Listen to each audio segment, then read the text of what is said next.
This is Getting On With Life, Biblical Wisdom for Successful Christian Living. And this lesson is Balance in Marriage.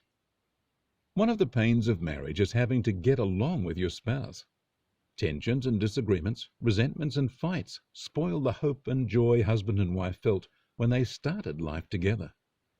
Yet such tensions are not restricted to marriage. We can struggle with people in all our relationships. Parent-child, friend-to-friend, teacher-to-student, employer-to-employee, and so on.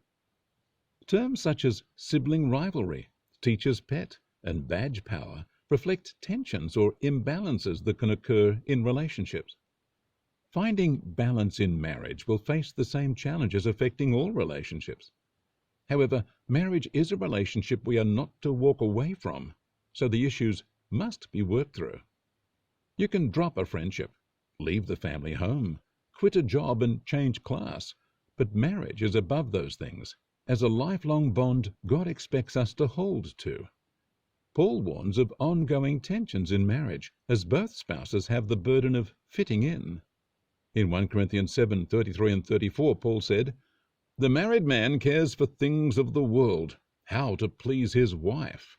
The unmarried woman cares about the things of the Lord, to be holy in both body and spirit.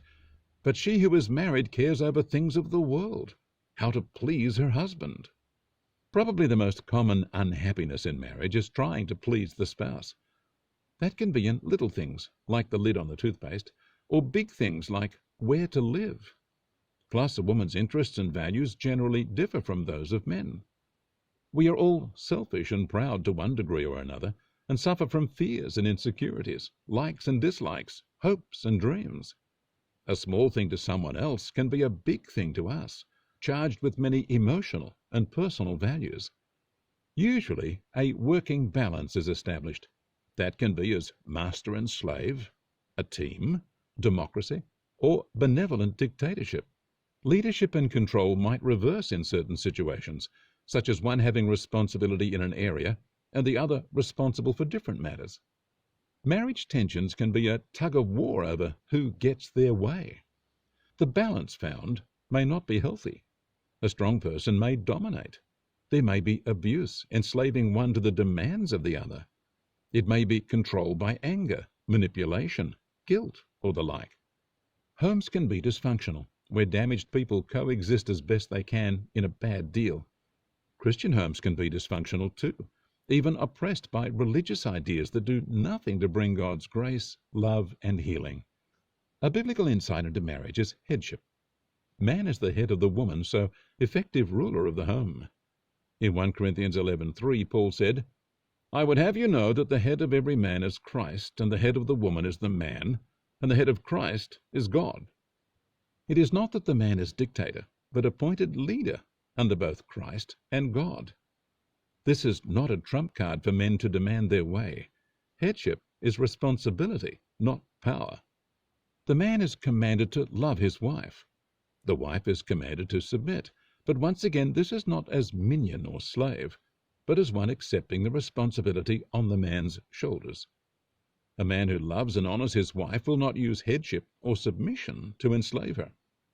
Look again at Paul's words in 1 Corinthians 7:33 and 34.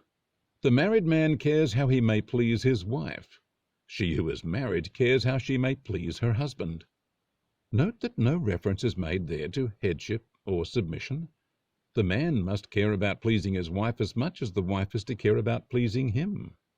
If one party is dominant, then only the other would have to care. The same is true in Paul's note about how husband and wife belong to each other. Each married person has special privilege over the body of their spouse, both husband and wife.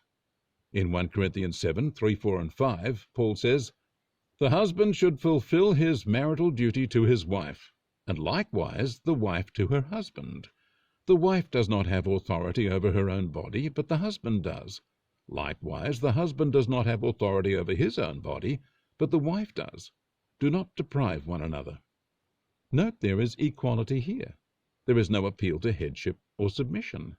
If one party was dominant, then only the other would have to give in. So the bottom line in marriage is shared equality, not one dominating the other. I recall the comment from a widow who enjoyed 60 years of marriage. She remembered her marriage with fondness and told me she and her husband were on the same page all those years. I would not expect many couples to say that about their marriage. Obviously, they were each adaptable and gracious, rather than insistent on getting their own way or being dominant in the marriage. A problem we face is our personality and how godly we are. If selfish and demanding, resentful and sullen, inflexible, spoiled, indulgent, or locked in fear or the like, we will be difficult to live with. I urge you to seek freedom from all that made you what you are. Don't use your past as excuse to be difficult or demanding. Instead, press into the Lord to find complete freedom and healing, so you are a delight to live with. Live in the forgiveness and freedom of Christ, and be loving and gracious to those around you, gaining release from all that stifles your life. And as you do that, may you have balance in marriage. God bless you.